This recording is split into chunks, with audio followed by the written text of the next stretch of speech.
भाई लोग, आज मैं आपको एक ऐसे प्लेटफॉर्म की स्टोरी सुनाने वाला हूँ जो शायद आप लोगों ने पहले कभी नहीं सुनी होगी। इस वीडियो को एंड तक ज़रूर देखना, क्योंकि इसमें लास्ट में एक बहुत बड़ा ट्विस्ट आता है। रात के 2:30 बज रहे थे जब कबीर उस प्लेटफॉर्म पर खड़ा था जो शहर के किसी भी रेलवे मैप पर एग्जिस्ट नहीं करता था। ना कोई बोर्ड, ना ही कोई टाइम टेबल, सिर्फ एक लंबी कंक्रीट स्ट्रिप, आधी जली हुई पीली ट्यूबलाइट्स और हवा में डीजल और पुराने लोहे की तेज़ स्मेल। इस जगह पर नॉर्मल लोग कभी आते नहीं हैं, और कबीर भी यहाँ इस ट्रेन के लिए नहीं आया था। वो यहाँ इसी वजह से आया था क्योंकि पिछले 3 हफ्ते से उसे एक सपना आ रहा था। एक काली ट्रेन, एक खाली प्लेटफॉर्म और एक आवाज़ जो कहती थी चढ़ जाओ, ये लास्ट मौका है। बट आज ये उसका सपना नहीं था। उसके फ़ोन में नेटवर्क भी ज़ीरो आ रहा था। तभी अंधेरे से एक हॉर्न सुनाई देता है, बट वो हॉर्न किसी ट्रेन का नहीं लग रहा था। धीरे धीरे वो ट्रेन जब सामने आई तब कबीर ने नोटिस किया कि ये वही ट्रेन है। काली ट्रेन, खाली बोगी और बिना नंबर के, और उसका कोई नाम भी नहीं था। खिड़कियों के बाहर भी कोई ग्लास नहीं था, सिर्फ अंधेरा लग रहा था। डोर्स बिना आवाज़ के खुल गए। कबीर ने 1 सेकंड के लिए सोचा कि उसे अंदर जाना चाहिए कि नहीं, बट उसने इतना कुछ गौर नहीं किया और वो उस ट्रेन के अंदर बैठ गया। उस ट्रेन के अंदर कुछ लोग बैठे हुए थे, बट उनमें से किसी की भी हल्की सी आवाज़ तक नहीं निकल रही थी, और वो सब सामने की तरफ देख रहे थे जैसे कि कोई स्टैचू को बिठा दिया हो। किसी के चेहरे पे कोई भी इमोशन नहीं था, आंखों के नीचे गहरी काली परछाई।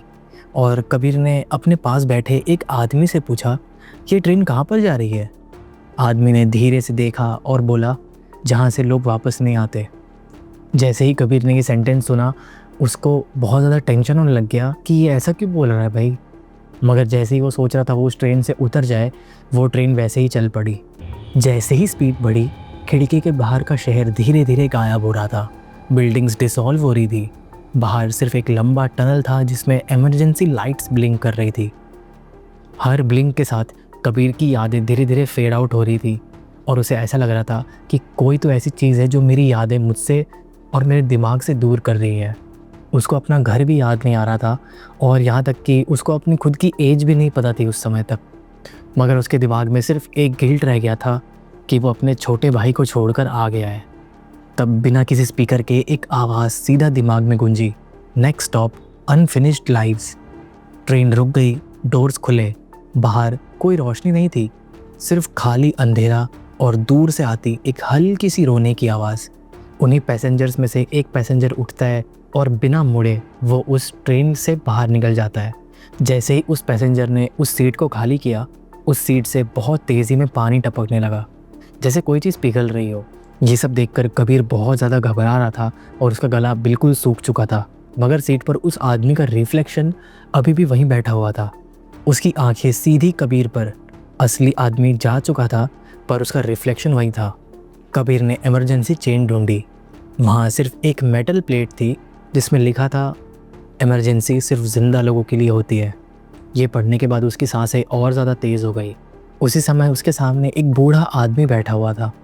तो सामने बैठे अंकल ने उससे एक सवाल पूछा कि क्या तुम किसी को छोड़ कर आया हो? उस पल कबीर के दिमाग में सिर्फ एक ही चेहरा फ्लैश होता है, उसका छोटा भाई। उस रात उसी स्टेशन पर खड़ा था। कबीर ने प्रॉमिस किया था कि वो उसे लेने ज़रूर आएगा, पर वो नहीं आया। फ़ोन उसका साइलेंट पर था। अगले दिन जब उसे अपने छोटे भाई की लाश रेलवे ट्रैक के पास मिली, तब कबीर ने सोच लिया कि वो इस रेलवे ट्रैक पर कभी नहीं आएगा। उसके बाद वापस एक अनाउंसमेंट होती है जो सिर्फ कबीर के दिमाग में हो रही थी, next stop last call. Lights बंद हो गई, बोगी पूरी तरह अंधेरे में डूब गई।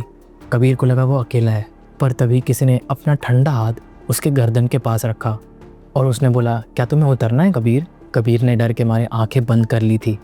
उसने सोचा कि शायद ये सब ख़त्म हो जाए। तब अचानक से एक झटके के साथ वो ट्रेन रुकती है और उस बोगी की सारी लाइट्स जल जाती हैं। कबीर खुद को उसी पुराने प्लेटफॉर्म पर खड़ा पाता है, बट अब सुबह हो चुकी थी। नॉर्मली लोग यहाँ वहाँ चल रहे थे उसी प्लेटफॉर्म पर, और चाय वाला भी नॉर्मली चिल्ला रहा था। मगर जब कबीर अपनी घड़ी देखता है तो उसमें अभी भी रात के 2:30 ही बज रहे होते हैं। और उसके बाद कबीर अपने घर चले जाता है और सोचता है कि शायद अब सब ख़त्म हो चुका है।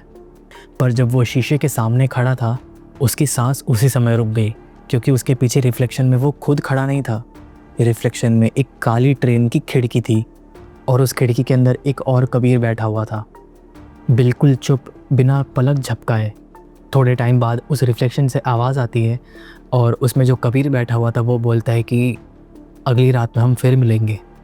कबीर समझ चुका था कि वो ट्रेन सिर्फ पटरियों पर नहीं चलती, वो उन लोगों के बीच चलती है जो अपने गिल्ट, अपने अधूरे वादे और छोड़ी हुई ज़िंदगी से भागते हैं। हर रात को 2:30 बजे वो ट्रेन उसी प्लेटफॉर्म पर बार बार आती है, किसी अनजान प्लेटफॉर्म पर किसी अनजान आदमी का इंतज़ार करती हुई, और ऐसे लोगों को ढूंढती है जो अपनी ज़िंदगी से हार चुका हो। शायद कबीर उस रात उस ट्रेन से पूरी तरह उतरा नहीं था, या फिर उस ट्रेन ने उसको कभी छोड़ा ही नहीं था। दोस्तों, आपको ये स्टोरी कैसी लगी आप मुझे कमेंट्स में ज़रूर बताना। और अगर आपको ऐसे टाइप की स्टोरीज़ पसंद है या हॉरर और मर्डर मिस्ट्री टाइप की स्टोरीज़ पसंद है तो आप मेरे चैनल को भी चेकआउट कर सकते हैं। मिलता हूँ मैं आपसे अगली वीडियो में, तब तक के लिए goodbye and stay safe.